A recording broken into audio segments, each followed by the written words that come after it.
Hi teachers, welcome to 10-day challenge of CTET paper 2. ഇന്ന് day 7 ആണ്. ഇന്ന് നമ്മുടെ topic English. CTET Malayalam paper upload ചെയ്തപ്പോൾ മുതൽ കുറെ പേര് ഇംഗ്ലീഷും കൂടി അപ്ലോഡ് ചെയ്യുമെന്ന് ചോദിച്ചിരുന്നു. ലാംഗ്വേജ് 1ഉം 2ഉം 30 മാർക്കിനാണ്, ഇംഗ്ലീഷ് 30 മാർക്കിനാണുള്ളത്. അതിൽ 15 മാർക്ക് പെഡഗോജിയും അതുപോലെ 15 മാർക്ക് കണ്ടന്റ് ബേസ്ഡുമാണ്. നമുക്കൊരു പാരഗ്രാഫ് തന്നിട്ടുണ്ടാവും, അല്ല ഒരു പോയിന്റ് തന്നിട്ടുണ്ടാവും.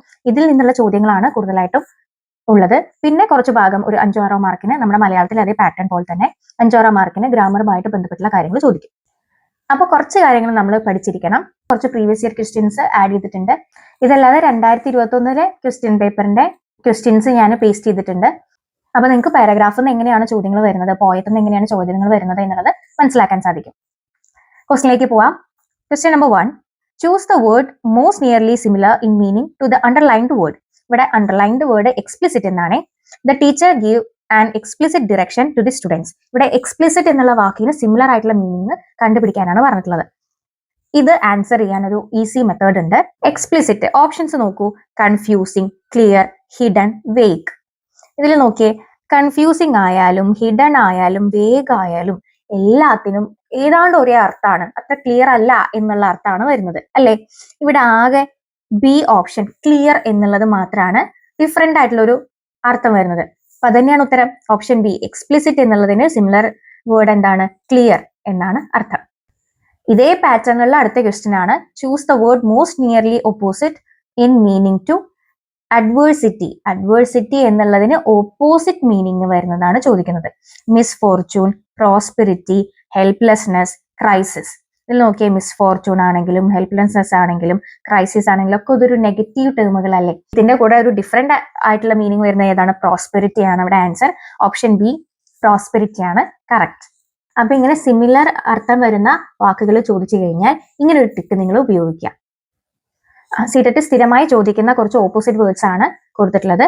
വിപരീത അർത്ഥങ്ങൾ വരുന്ന വേർഡുകൾ കണ്ടുപിടിക്കാനാണ് ക്വസ്റ്റ്യൻ വരാം. അപ്പോൾ adversity, prosperity, rigid, flexible, optimistic, pessimistic, abundant, scarce, compliment, insult, amateur, professional, barren, fertile അല്ലെങ്കിൽ productive, acquire, lose or forfeit.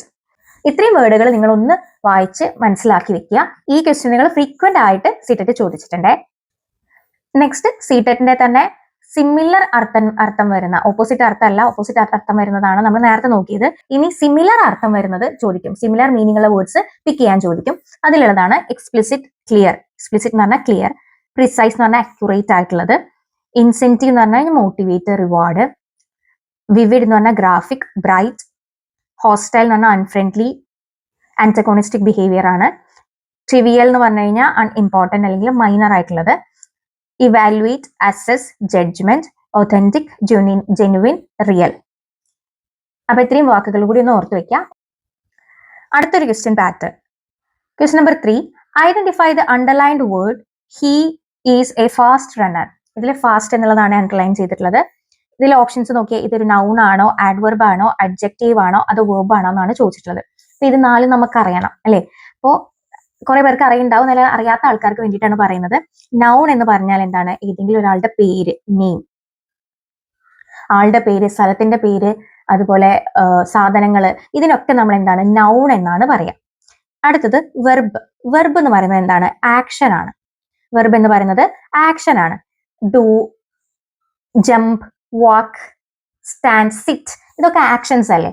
അതിനാണ് നമ്മൾ വെർബ് എന്ന് പറയാം. ഇനി അടുത്തത് ആഡ്വർബ് ഉണ്ട്. ആഡ്വർബ് എന്ന് പറഞ്ഞാൽ വെർബിനെ വിശേഷിപ്പിക്കുന്നതാണ് ഈ ആഡ്വർബ്. വെർബിന്റെ കൂടെ ആഡ് ചെയ്യുന്നതാണ് ആഡ്വർബ്. അപ്പൊ ഏതൊക്കെയായിരിക്കും ആഡ്വർബിൽ വരിക? ഈ വെർബിന്റെ സവിശേഷത കാണിക്കുന്നതാണ് ആഡ്വർബ്. ഇപ്പൊ പെട്ടെന്ന് നടന്നു എന്ന് പറയുന്നത്, അതിൽ പെട്ടെന്ന് എന്നുള്ളത് ഒരു ആഡ്വർബ് ആണ്. വാക്ക് ഫാസ്റ്റ്ലി, ക്വിക്ലി, റൺ ക്വിക്ലി അല്ലെ. അപ്പൊ അങ്ങനെ LY, മോസ്റ്റ്ലി, LY എന്ന് വരുന്നതൊക്കെ, LY എന്ന് എൻഡ് ചെയ്യുന്നതാണ് ആഡ്വർബ് ആയിട്ട് വരിക എന്നുള്ളതൊന്ന് ആലോചിച്ച് വെക്കുക, കണക്ട് ചെയ്ത് വെക്കുക. അതല്ലാത്ത സിറ്റുവേഷൻസും ഉണ്ട്, പക്ഷെ മോസ്റ്റ് കേസസിൽ LY എന്ന് വെച്ച് വെർബിന്റെ കൂടെ നിൽക്കുന്ന വേർഡ് ആയിരിക്കും ആഡ്വർബ് ആയിട്ട് വരിക. ഇനി അഡ്ജക്റ്റീവ്. അഡ്ജക്റ്റീവ് എന്ന് പറഞ്ഞു കഴിഞ്ഞാൽ നൗണിന്റെ സവിശേഷതകള്, നൗണിന്റെ കൂടെ ആഡ് ചെയ്ത് കൊടുക്കുന്നതാണ് അഡ്ജക്റ്റീവ് എന്ന് പറയുന്നത്. നൗണിന് എന്തെങ്കിലും തരത്തിലുള്ള വിശേഷണങ്ങൾ കൊടുക്കാൻ വേണ്ടിയിട്ടാണ് ഈ അഡ്ജക്റ്റീവ് ആഡ് ചെയ്യുന്നത്. ബ്ലൂ പെൻ എന്ന് പറയാണ്. പെൻ പെണ്ണിന് കൊടുത്ത ആ ഒരു സവിശേഷതയാണ് എന്ത്, ബ്ലൂ എന്ന് പറയുന്നത്. അപ്പൊ ഞാനൊരു സെന്റൻസ് തരാം. അതിലെ നൗൺ, വെർബ്, ആഡ്വർബ്, അഡ്ജക്റ്റീവ് ഇത് 4 നിങ്ങൾ കണ്ടുപിടിക്കണം. The hungry lion let out A loud roar. ഈ സെന്റൻസ് നിങ്ങളൊന്ന് അനലൈസ് ചെയ്തിട്ട് നൗണും വെർബും ആഡ്വർബും അഡ്ജക്റ്റീവും കണ്ടുപിടിക്കുക കേട്ടോ. അപ്പൊ ഇതിലേതാണ് ഉത്തരം വരുന്നത്?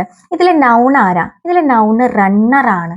റൺ എന്നല്ല കൊടുത്തിട്ടുള്ളത്. റൺ ആയിരുന്നു അവിടെ നിന്നുണ്ടെങ്കിൽ അത് വെർബായിട്ട് വരുമായിരുന്നു. പക്ഷെ ഇവിടെ റണ്ണർ എന്നാ പറഞ്ഞിട്ടുള്ളത്. ഓടുന്ന ആളെയാ പറഞ്ഞത്, നല്ല ഓട്ടക്കാരൻ അല്ലെ. അപ്പോ അത് നൗൺ ആണ് അല്ലെ, അതൊരു നൗൺ ആണ്. നൗണിന്റെ കൂടെ ആഡ് ചെയ്ത ആ ഒരു വേർഡ് എന്താണപ്പോ? നൗണിന്റെ കൂടെ ആഡ് ചെയ്യുന്നത് അഡ്ജക്റ്റീവ് ആണ്. അഡ്ജക്റ്റീവ് ആണ് ഇവിടെ കറക്റ്റ് ആയിട്ടുള്ള ഉത്തരം. ഓപ്ഷൻ സി, അഡ്ജക്റ്റീവ് ആണത്. ഫാസ്റ്റ് എന്ന് പറയുന്നത് അഡ്ജക്റ്റീവ് ആണ്. Next question, change the following to passive voice. The chef prepared a delicious meal. ഇപ്പോൾ ആക്റ്റീവ് വോയിസിലേക്കും പാസീവ് വോയിസിലേക്കൊക്കെ മാറ്റാൻ ചോദിക്കാറുണ്ട്. ഇപ്പൊ കൊടുത്തേക്കുന്നത് ഒരു ആക്റ്റീവ് വോയിസ് ആണ്, ഇതിനെ പാസീവ് വോയിസിലേക്ക് മാറ്റാനാണ് പറഞ്ഞിട്ടുള്ളത്. അപ്പോൾ അങ്ങനെ ഒരു സെന്റൻസ് കിട്ടുമ്പോൾ നമ്മൾ നോക്കേണ്ട കാര്യങ്ങൾ എന്തൊക്കെയാണ്? ഫസ്റ്റ് ആ സെന്റൻസിലെ നൗണ്, ഒബ്ജക്റ്റ്, വെർബ് ഇതൊക്കെ നമ്മൾ കണ്ടുപിടിക്കണം. ഇതിലേതാണ് the chef prepared a delicious meal? ഇതിലേതാണ് നൗൺ ആയിട്ട് വരുന്നത്? ഷെഫ് ആണ് നൗൺ അല്ലെ, ഷെഫ് നൗൺ ആണ്. ഡെലീഷ്യസ് മീൽ ആണ് ഒബ്ജക്റ്റ് അല്ലെ. ഇനി പ്രിപ്പയർ എന്ന് പറയുന്നതാണ്, പ്രിപ്പയർഡ് എന്ന് പറയുന്നതാണ് വെർബ് ആയിട്ട് വരുന്നത്. ആക്ഷൻ, അതൊരു ആക്ഷൻ ആണല്ലോ. പ്രിപ്പയർ ചെയ്ത് ഉണ്ടാക്കി എന്നുള്ളത് ആക്ഷൻ ആണ്. അപ്പൊ പ്രിപ്പയർ എന്നുള്ളതാണ് വെർബ് ആയിട്ട് വരുന്നത്. ഇനി നമ്മളെ ഇതിനെ ഒന്ന് തല തിരിച്ചിടണം. നൗണിനെയും ഒബ്ജക്റ്റിനെയും തമ്മിൽ നമുക്കൊന്ന് തല തിരിച്ചിടണം, ഒന്ന് റിവേഴ്സ് ചെയ്യണം. ഇപ്പൊ ആദ്യം നൗൺ ആണ് വന്നതെങ്കിൽ നമ്മൾ പാസീവ് വോയിസിലേക്ക് വരുമ്പോൾ ആദ്യം ഒബ്ജക്റ്റ് ആണ് വരിക അല്ലെ, ഒബ്ജക്റ്റ് ആണ് വരിക. അപ്പോൾ ഡെലീഷ്യസ് മീലാണ്, അപ്പൊ അതിനെ ഫസ്റ്റ് ആക്കി കൊടുത്തു. നെക്സ്റ്റ് നമ്മൾ നോക്കേണ്ടത് വെർബ്. വെർബിനെ നമുക്ക് V3 ഫോമിലേക്ക് മാറ്റണം. ഇവിടെ പ്രിപ്പയർഡ് എന്നാണ്, അതിന്റെ V3 ഫോം എന്താണ്? പ്രിപ്പയർഡ് തന്നെയാണ്. അപ്പൊ അതിനെ മാറ്റേണ്ട ആവശ്യമില്ല. അപ്പോൾ രണ്ടാമത് വെർബ് ആണ് വന്നത്. നെക്സ്റ്റ് തേർഡ് ആയിട്ട് എന്താണ് വരിക? നൗൺ ആണ് വരിക. ഇനി ഇതിന്റെ കൂടെ ഒക്കെ ഓക്സിലറി വേർബ്സ് ആഡ് ചെയ്ത് കൊടുക്കണം. ഏതൊക്കെയാണ് ഓക്സിലറി വേർബ് എന്ന് പറയുന്നത്?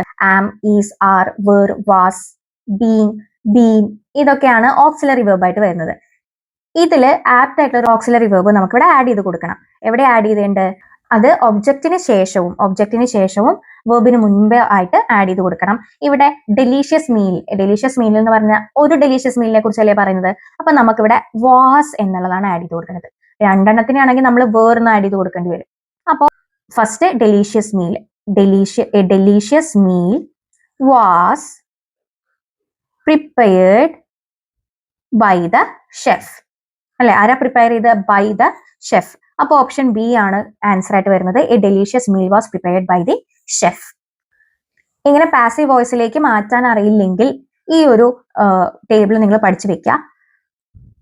ടെൻസസിനെ കുറിച്ച് അറിയില്ല എന്നുണ്ടെങ്കിൽ ടെൻഷൻ അടിക്കേണ്ട ആവശ്യമില്ല. ഈ ഒരു ടേബിൾ നിങ്ങൾ ഒന്ന് കാണാതെ ഒന്ന് പഠിച്ചു വെക്കുക. അത് നിങ്ങളുടെ സെന്റൻസിൽ പിന്നീട് അപ്ലൈ ചെയ്താൽ മതി.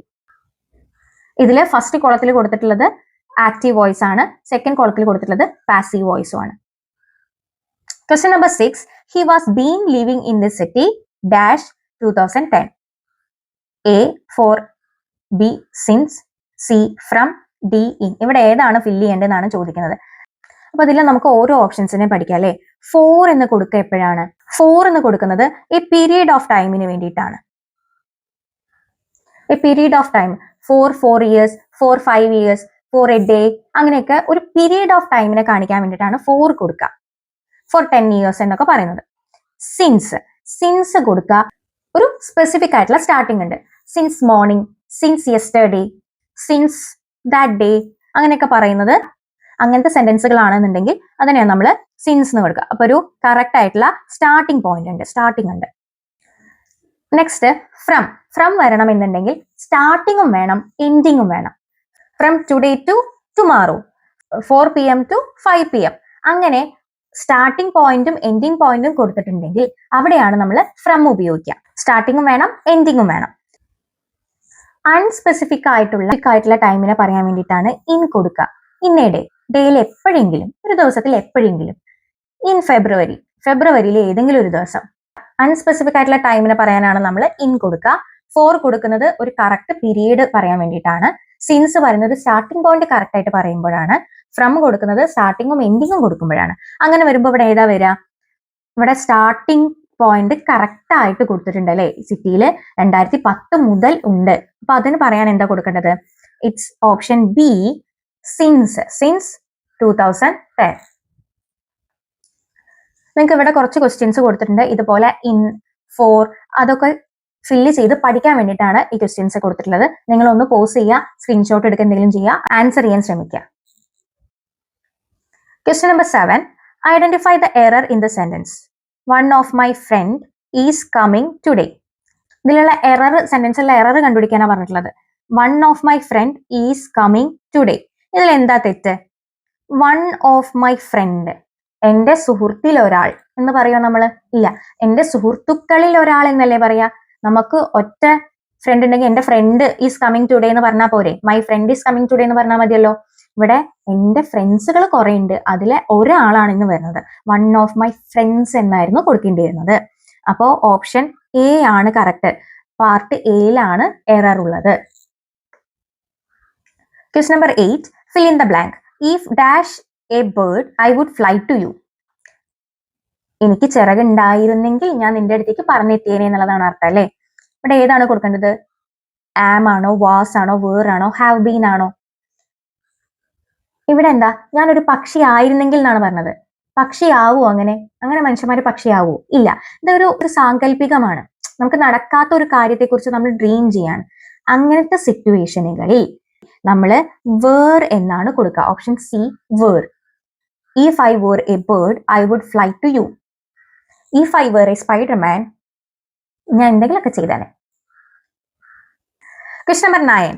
What is the meaning of the idiom to turn over a new leaf? Turn over a new leaf എന്ന് പറഞ്ഞാൽ അതൊരു ഇഡിയമാണ് അല്ലെ.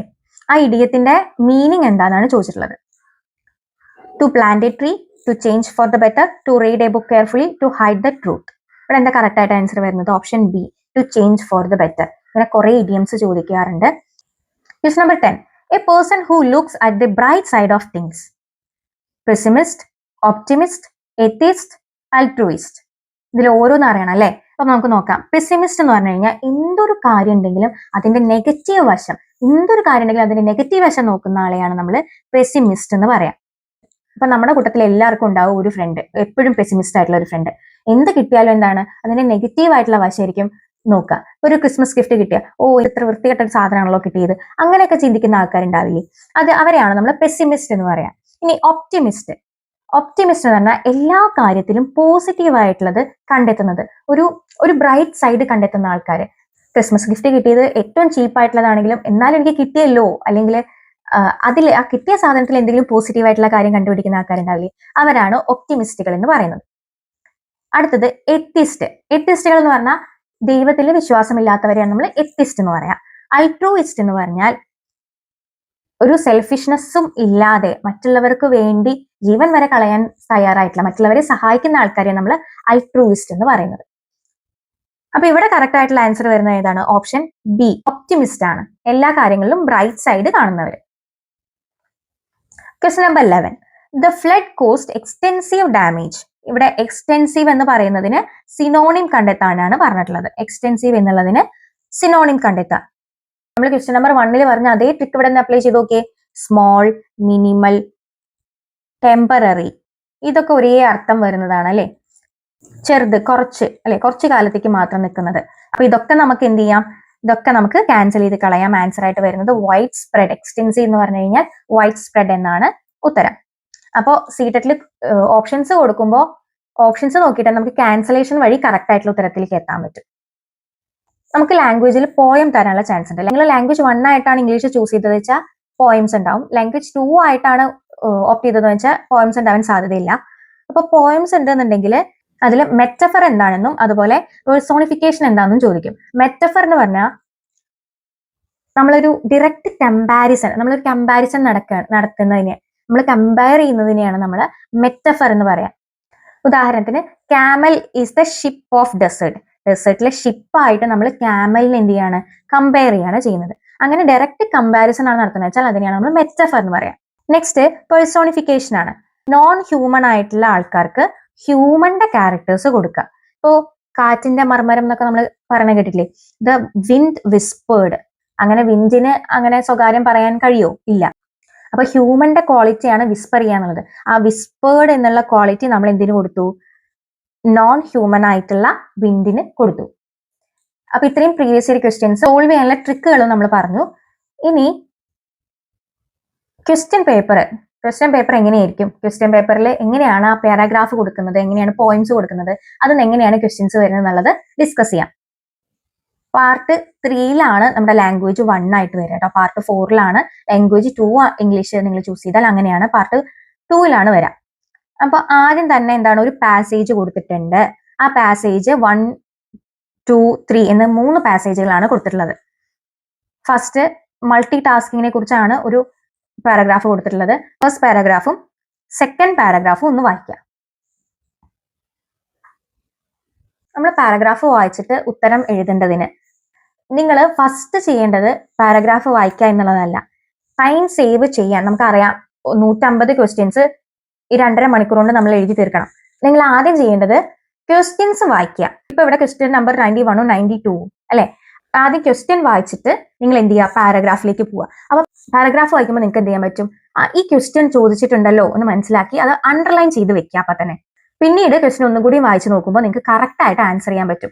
ഇതിലൂടെ നമുക്ക് ടൈമും സേവ് ചെയ്യാം. മറ്റേ നമ്മൾ എന്താ ചെയ്യുക, ആദ്യം പാരഗ്രാഫ് വായിക്കും, പിന്നെ ക്വസ്റ്റ്യൻ വായിക്കും. അപ്പൊ നമ്മൾ പാരഗ്രാഫിന്റെ കാര്യങ്ങൾ മറന്നു പോയിട്ടുണ്ടാവും. പിന്നെ അവിടെ ചെന്നിട്ട് പിന്നെയും പാരഗ്രാഫ് വായിക്കണം, തിരിച്ച് ക്വസ്റ്റ്യനിലേക്ക് വരണം. അതിലേക്ക് പോവാതെ നമ്മൾ ആദ്യം എന്ത് തന്നെ ചെയ്യുക, ആദ്യം ക്വസ്റ്റ്യൻ വായിക്കുക, അതിന് സ്പെസിഫിക് ആയിട്ടുള്ള ആൻസർ നമ്മൾ സ്കാൻ ചെയ്തെടുക്കുക. ഓക്കെ. അപ്പൊ ഈ 3 ക്വസ്റ്റ്യൻസും നിങ്ങളൊന്ന് വായിച്ച് ആൻസർ ചെയ്യാൻ ശ്രമിക്കുക. ഇതേ ക്വസ്റ്റ്യൻ പേപ്പറിലെ അടുത്ത 100 മുതൽ 105 വരെയുള്ള ക്വസ്റ്റ്യൻസ് ഇതുപോലെ ഒരു എക്സ്ട്രാക്ട് കൊടുത്തിട്ടുണ്ട്. അത് വായിച്ചിട്ട് അതിൽ നിന്നുള്ള ക്വസ്റ്റ്യൻസ് ആൻസർ ചെയ്യാനാണ് പറഞ്ഞിട്ടുള്ളത്. ആദ്യത്തെ ഒരു 9 ക്വസ്റ്റ്യൻസ് ആദ്യത്തെ പാരഗ്രാഫിൽ നിന്നും, പിന്നെ അടുത്തത് 100 മുതൽ 105 വരെയുള്ള ഒരു 5-6 ക്വസ്റ്റ്യൻസ് അടുത്ത പാരഗ്രാഫിൽ നിന്നും ചോദിച്ചിട്ടുണ്ട്. ഇതിൽ നമ്മൾ പെഡഗോജിയുടെ ഭാഗം ഉൾപ്പെടുത്തിയിട്ടില്ല. ഇംഗ്ലീഷിന്റെ പെഡഗോജിയും മലയാളത്തിന്റെ പെഡഗോജിയും കൂടി ലാംഗ്വേജ് പെഡഗോജി ആയിട്ട് നമുക്ക് അടുത്ത ക്ലാസ്സിൽ അപ്ലോഡ് ചെയ്യുന്നുണ്ട്. തീർച്ചയായിട്ടും അതും കൂടി കാണാം. എന്നാലും നമുക്ക് 30ൽ 30 സ്കോർ ചെയ്യാൻ കഴിയുള്ളൂ. ടെലഗ്രാം ചാനലിൽ ഫ്രീ മോക്ക് ടെസ്റ്റും ഫാക്ട്സും അതുപോലെ പ്രീവിയസ് ഇയർ ക്വസ്റ്റ്യൻ പേപ്പറും ഒക്കെ ഡിസ്കസ് ചെയ്യുന്നുണ്ട്. നിങ്ങൾ അത് മാക്സിമം യൂട്ടിലൈസ് ചെയ്യുക. ക്ലാസ് ഇഷ്ടപ്പെട്ടെങ്കിൽ ലൈക്ക് ചെയ്യുക, ഷെയർ ചെയ്യുക, കമന്റ് ചെയ്യുക. Thank you.